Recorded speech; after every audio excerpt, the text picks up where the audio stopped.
Welcome to Revester, another episode here. I have my good friend Andrew Keene What's up, buddy? Alpha Shark Trading, and we are also in EO together.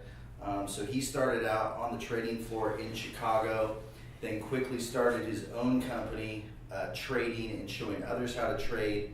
Has a very successful company, so check out Alpha Shark Trading, and is a contributor to CNBC. CNBC and author of 3 books, and I'm going to write a book on AirBNB as well. And that's why we're here today. So, originally, I think you were going to buy a house as a second home. You lived in it for a couple months, and then you said, shoot, maybe I should try this Airbnb thing for a couple days. And then it turned into a few days, and then now you're going to buy more properties.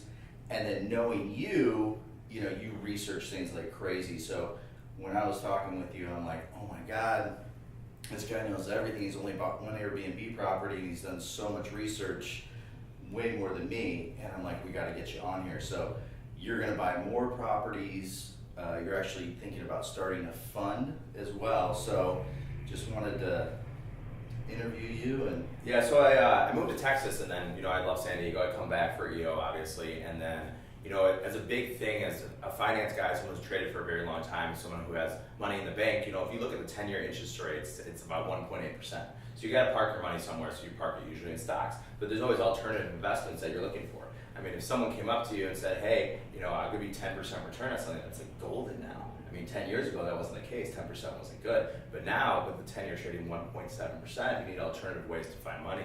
So, I bought a place in San Diego, and basically I just, downtown San Diego and Miami are the two most profitable cities for Airbnb.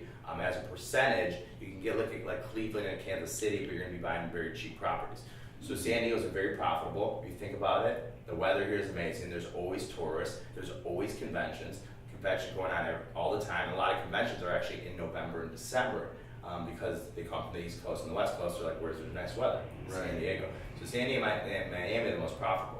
So I bought a unit here, and then I threw it up on Airbnb, and I'll see how it goes. And if you look at it as a return on investment, so let's say you buy a place for $350,000, you put 20% down because you don't want to get hit with that PMI of about 12%. So you're putting about $70,000 in liquid cash into a unit. I expect to return about $20,000 on that $70,000, and if you do that as a percentage, I mean you're looking at 35%. So you're also building equity on the house. Cash on cash return 35%. That's on the high end. I mean, we're going to go through. It's very seasonal. You get Comic-Con, you're getting $800 a night for a week. That pays for 2 months almost. Mm-hmm. December is going to be a little bit slower. But if you looked at you analyze the whole thing, it's a great ROI. And that if the property doesn't even go up in it, it's a great cash on cash play. And I've been looking at it, and the way to San Diego, they actually turned down. They were trying to petition to ban all short-term rentals, which got turned down, which is good for someone. This is 2 days ago. 2 days ago, which is good for someone who wants to start looking at investment properties. So there's places, I know I've talked to Adam, you interviewed Adam about buying standalone properties where it's more HOA friendly, and he's not going to have maybe his occupancy rate is going to be a little bit higher, but he's going to get more for the properties than when they rent it. So I'm kind of comparing a lot of smaller units, because as a generalization, if you rent a 1-bedroom, if you go up to a 2-bedroom, you're only getting about 50% more on an Airbnb. You're not getting double for a 2-bedroom. Right. So the best profit margin is 1-bedrooms, and like you've had in your interviews, packing, turning the couch into a sofa couch, right, or having a blow-up bed for the option, because a lot of people that come, if they're not coming for a convention, they just want to go with their 4 guy friends, and they want whatever the cheapest thing is, a sardine. Right. So it's worked out really well, and I'm looking at other ones. I own a place in Chicago as well. Chicago's a little bit more difficult because you're going to kill it for 3 months, and then you might not rent it all in December. Wow. So you got to save for the winter. Yeah. So how much are you cash flowing on the one that you have in San Diego now? So I'm annualizing. I think I'll make $20,000 on the 70, so 35%. And then I started thinking about it, and there's management companies. I mean, it is a good amount of work to manage it, right. But like you can start a management company where you're charging, because 80% of the people on Airbnb are just trying to get extra income. There's not many people that are buying it and investing in it. One of the biggest problems with Airbnb is the constant litigation. In New York, So you're saying it's more onesie twosies. 80% of the users on Airbnb have one user. One have one unit. onesie twosies. 20% are super hosts. It's called. Not superhost, but they have more than one listing. To Okay. become a superhost, you need more than 10 5-star reviews. You have to not cancel. They don't give you a defined answer. You have to have 80% 5-star reviews. You have to have 10 listings in a year, and you usually go out of your way for them. You know, if you do stuff for them, you know, give free pass at the gym or like, you know, gift certificates somewhere. So are you going to try to champagne. become a super user? Super host? Super host? Yeah, I mean, I'm on the verge of it. I've only had my place in San Diego for a couple months, but I will become super host, and then there's Is that actually pretty much guaranteed revenue when you're when you super become a host? super host, you have twice as better chance of getting a listing, because what they do is very similar to like the way that Amazon works. So on Amazon, there's ways to become a bestseller in certain categories, and if you become a bestseller, then they promote you. So Right. Airbnb will start to promote you if you're a super host, because it just makes them look good. So are you going to start, I mean, obviously people are just investing in their, we talked about this last time, where you're just investing in your 401k, you're investing in your IRA, you've got a few stocks here and there, maybe your students are trading with you, but you're offering this as maybe we should start a fund and diversify your money into real estate in addition to stocks, is what you're saying? Well, I mean, the way that I run, so I have my personal account, which I made money from trading. That's usually mostly in REITs and corporate bonds. Then I have my trading account, and my trading account can be 5% a day. It's like nuts, right? So as a long-term investment, this is a great play. And you know, Airbnb has 2 million listings. They're in 190 countries. The second biggest country outside the United States is Australia. So they're growing and expanding. The big thing is litigation. So like, it's not like I want to sit here and like buy 20 properties, because at any point in time, you know, Airbnb's currently suing San Francisco. Then that's where they started. So there's always this litigation and fighting. San Diego is one of those places a little bit more liberal, where I don't think anything's gonna go down. Big city like New York, big city like Chicago is a little bit more risky on that. And you know, I think a So lot. you want to be careful. You're You gotta pursuing be careful. caution. But one of the big things that you look at is there's only about 5 books on Airbnb currently, and I've read them all. And the one thing that people are not factoring in is a premium for a house, because you can't Airbnb it. So if you just buy a unit, and let's say Airbnb gets banned and just gets shut down, you're going to sell that unit for what you paid. You're not really going to lose money. The premium's not built into house prices on the fact that you can take advantage of the short-term rentals. Short-term rentals in Or you can San then Diego, rent it out long term. yeah, the long-term play is not going to get you at the kind of You're not ROI gonna we're break talking even. about. Oh, no way. Yeah, I mean, I rent my place out in Chicago. I make about $8,000 a year in a $500,000 place. I rent out my place here. I'm making $20,000 on a $350,000 place. So the ROI is still there on a long-term rental, but like this premium for Airbnb, it's new, it's fresh. People don't know about it. There's an Airbnb conference in San Francisco next month. Airbnb open. They have Ashton Kutcher and Gwyneth Paltrow, the keynote speakers. Unfortunately, I can't go because I have a speaking engagement in Vegas on a trading conference. But that should be interesting. They're having about 6,000 hosts around the world come and gather, kind of share ideas. I mean, there's a whole ecosystem around Airbnb now, like there's an ecosystem around Uber. And we at Investor, of course, want to be part of the ecosystem. You as an investor want to be part of the ecosystem. And by the way, this guy's kind of famous too. I mean, one of my guys the broker who runs one of my companies, my real estate company, he's like, you know Andrew Keene? He's like famous, man. This isn't. No, I mean, I've been trading for 14 years. I trade on the trading floor. I've written some books on it, and this, this came across, and it fascinated me so much, because, these alternative investments, when you have, like I have a lot of subscribers. I'm not a registered investment advisor, can't give recommendations or advice, but people are like, what do you do with your long-term money? Money that you have $500,000, $1 million, $2 million parked away, but you don't want to put it in a 10-year bond and get 1.7%. So how can you, get a better investment? And Airbnb is one of those places. So you were talking, I don't know where we were the other day, but you don't believe in investing in the stock market long-term, only trading? Well, I happen to make my best 2 years trading was 2007, 2008 when the market was crumbling. So I'm always pessimistic and bearish. If you think about the U.S. stock market, it's basically it's a Ponzi scheme, right? Anything in this world is a supply and demand curve between buyers and sellers. More aggressive buyers, price goes higher. More aggressive sellers, price goes lower. If you have hedge funds, mutual funds, pension funds, all buying something, it eventually always goes up. And then usually, as we see, when does a retail trader get out? They get out when everything starts crumbling. So when you go to Vegas, I used to go to Vegas all the time and bring $5,000. I could build it to 10, 15, but I was done when the $5,000's gone, right? So people aren't smart about it. So I personally don't own stocks long term, and I think this is a long term play on real estate combined with the short term aspect of the ROI. Interesting.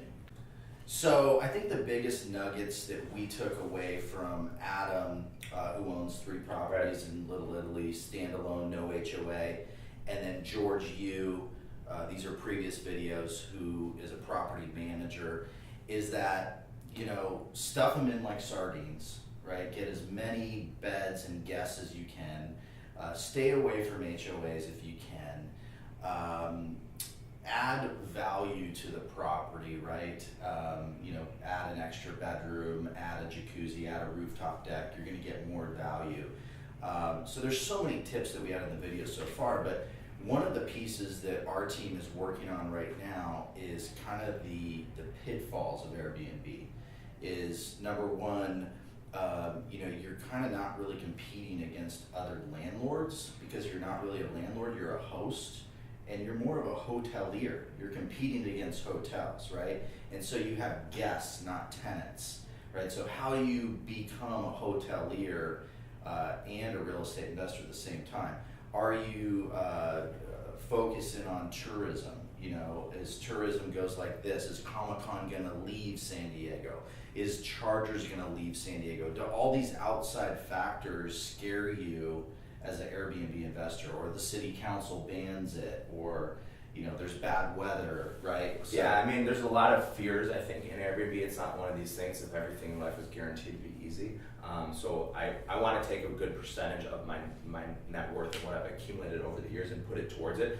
I wouldn't go all in and put 100% of what I've, you know, made over the years, but, you know, putting a percentage of it, diversifying it, and putting it in the Airbnb, because, you know, let's say something goes bad with Airbnb, you can do the long-term thing, or you could just sell the unit. But there is. So that's your backup. I mean, you have possible squatters. Like some people try to get long terms. They want more than 30 days because in some cities, if you're there for more than 30 days, you become a squatter. I've heard stories of people making a copy of the key and coming back at a later date and robbing the place. Mm-hmm. Like, you've got to be kind of, you know. You talked about the electronic key. You can do the electronic key, so there's now companies that basically you have a wireless system. You can control it all by your smartphone. So I can give you the code 2020 for the next 4 days. After 4 days, it locks you out. You have made a different code, and it shows when you come in and out. And through Nest, you can control the settings. You can control all that. That's a new thing. There's basically like apps coming out as well for Airbnb. Let's say I don't want to deal with my maid, right? I can just send a service. I don't know the one off the top of my head. We'll put it in the notes, guys. Well, these are the dates I need a maid.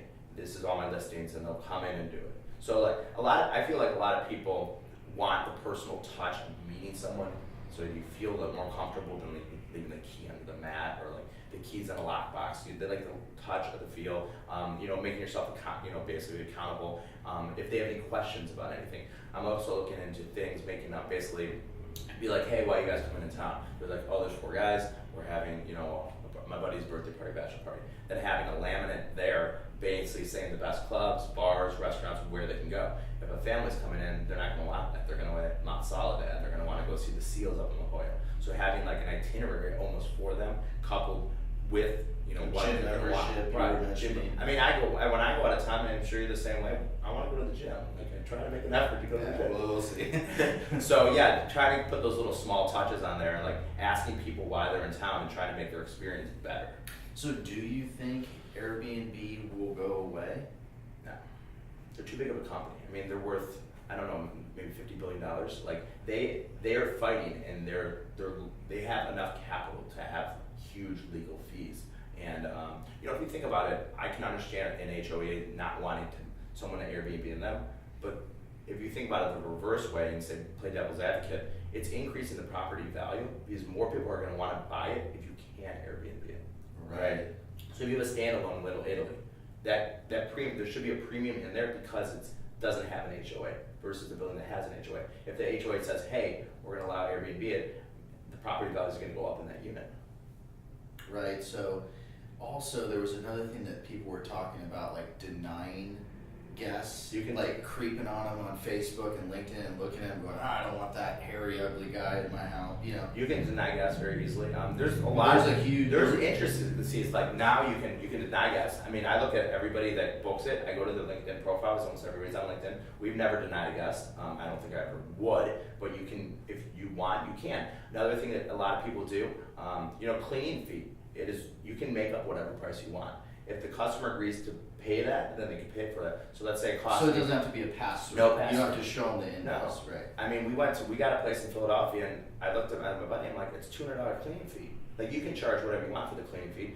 If it's only $50, you're gonna pocket that other thing. You can charge a service fee. So there's a lot of ways around it. Instant bookings are now getting a lot more popular. So instant bookings, you can't reject someone.